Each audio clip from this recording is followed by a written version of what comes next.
After Jesus had been born at Bethlehem in Judea during the reign of King Herod, some wise men came to Jerusalem from the east. "Where is the infant King of the Jews?" they asked. "We saw his star as it rose and have come to do him homage."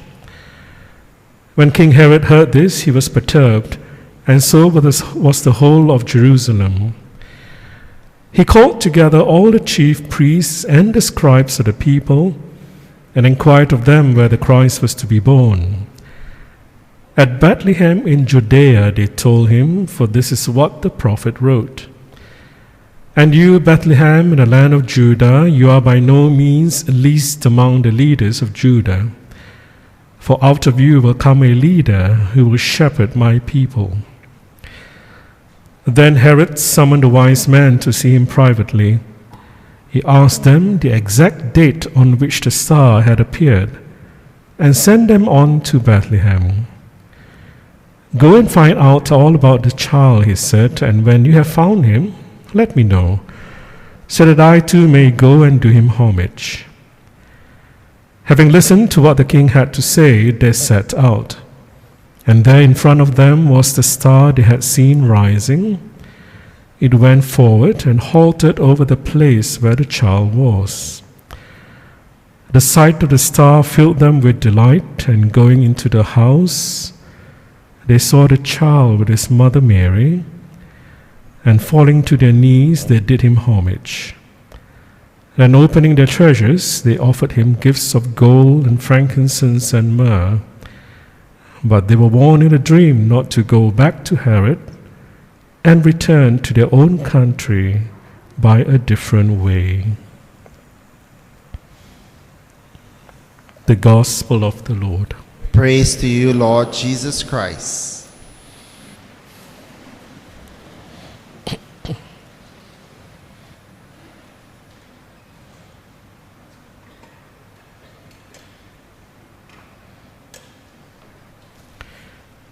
I'm not going to say that the journey for the three kings was very smooth. They could have been robbed along the way. Okay? You're talking about deserts. And probably they are also not too sure whether it's that little boy is that they are going to see. Because there are a lot of uncertainties, a lot of confusion, a lot of doubts as well. But they did not give up. The journey took months. I'm not talking because we have all the flights nowadays. Last time they used camels. That takes a long time to go from one place to another. Am I right? Someone was saying something just now. Okay.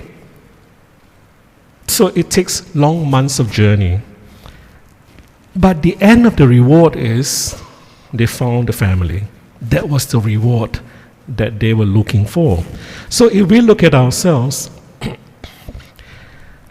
we are also on a journey, all right? Sometimes we experience dryness in our prayer life. We don't understand what our journey is all about. We have a lot of concerns, a lot of doubts as well. We face a lot of difficulties and challenges, but God still tells us to have faith. Be like the three kings. Don't give up. Remember that the three kings also asked for directions. Where would the child be? Because they're also not too sure. So for us, if we know that our lives are being challenged, when we face a lot of confusion, there is no harm to ask for help. Okay, don't do things on your own. Ask for help. Who can help you? People that can help you. By asking people, then we can know where we are going about in our lives. Because if people help you, then you are going to be renewed. Your faith journey will begin again. So the gifts that the kings brought were three gifts: gold, frankincense, and myrrh. So the question is, what is our gift? What are our gifts to Jesus when we find Christ. Because when we find Christ, God is going to open up the treasures that is within ourselves and manifest it. What is that? That is showing charity, showing love, be nice to people, etc., etc. That is the treasure that we have in all of us. So I want to say, if the three kings can give gold, frankincense, and myrrh, of course we don't have that, maybe we have. We are not giving Jesus that. We are giving Jesus our very self so that he can be part of us.